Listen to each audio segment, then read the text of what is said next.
تو روزہ ڈھال ہے اور جہنم سے آزادی کا ایک اہم ذریعہ ہے۔ روزہ اللہ اور بندے کے مابین ایک راز ہے۔ روزہ نور ہے، ضیاء اور روشنی ہے، اور آقا کریم صلی اللہ علیہ وآلہ وسلم نے روزے کی فضیلت بیان کرتے ہوئے ارشاد فرمایا کہ ہر شے کی کوئی زکوٰۃ ہوتی ہے، انسان کے جسم کی زکوٰۃ روزہ ہے۔ اگر روزہ رکھے گا تو جسم زکوٰۃ ادا کرے گا، جس طرح زکوٰۃ سے مال پاک ہوتا ہے، روزے سے جسم پاک ہو جاتا ہے۔ اور روزہ ویسے بھی انسان کے لیے شفا کا پیام ہے۔ فرمایا کہ سحری کھایا کرو، چونکہ سحری کے کھانے کے اندر بھی اللہ نے برکت رکھی ہے۔ تو یہ ماہ سیام اپنے دامن میں برکتیں لے کر، رحمتیں لے کر نازل ہوتا ہے۔ اس کا پہلا حصہ رحمت، درمیانی حصہ مغفرت، اور آخری حصہ جہنم سے آزادی کا مژدہ جاں فضا ہے۔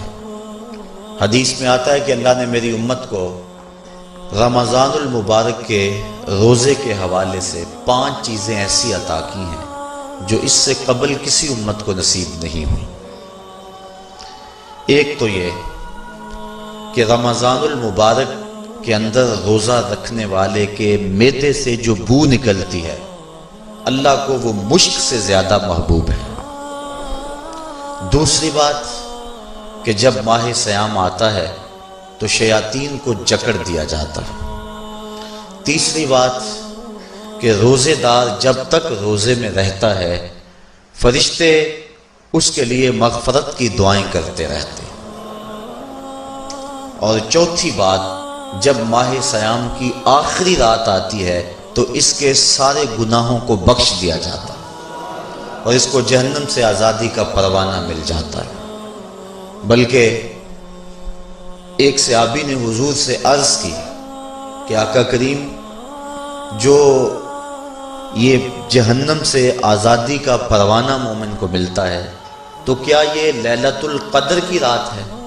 تو آقا کریم نے فرمایا نہیں، جب مزدور اپنی مزدوری مکمل کرتا ہے، جب اس کی دہاڑی پوری ہو جاتی ہے تو پھر اس کو اس کا مالک کچھ دیتا ہے، تو یہ جو اس کو بخشش اور مغفرت کا مژدہ جاں فضا دیا جاتا ہے، یہ اس کی مزدوری ہے۔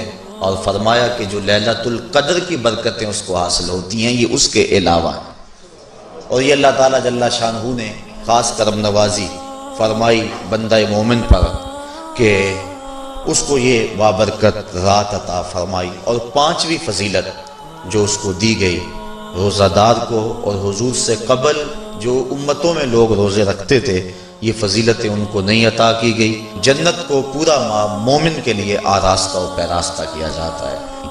حضرت ابو ہریرہ رضی اللہ تعالی عنہ سے ایک روایت مروی ہے جس کو امام بخاری اور امام مسلم نے روایت کیا کہ آقا کریم علیہ السلام نے ارشاد فرمایا، قال اللہ عز وجل، اللہ جل شانہ ارشاد فرماتا ہے، کل عمل ابن آدم لہو، ابن آدم کا ہر عمل اسی کے لیے ہے، الا الصوم فإنہ لی، ہاں مگر روزہ ہے جو وہ میرے لیے رکھتا ہے، وأنا أجزی بہ، اور اس کی جزا میں اسے دوں گا، والصیام جنۃ، اور سیام روزہ ڈھال ہے، فإذا کان یوم صوم احدکم فلا یرفث ولا یصخب، فَإِن صَابَّهُ أَحَدٌ أَوْ قَاتَلَهُ فَلْيَقُلْ إِنِّي صَائِمٌ إِنِّي صَائِمٌ وَالَّذِي نَفْسُ مُحَمَّدٍ بِيَدِهِ لَخُلُوفُ فَمِ الصَّائِمِ أَطْيَبُ عِندَ اللَّهِ مِن رِّيحِ الْمِسْكِ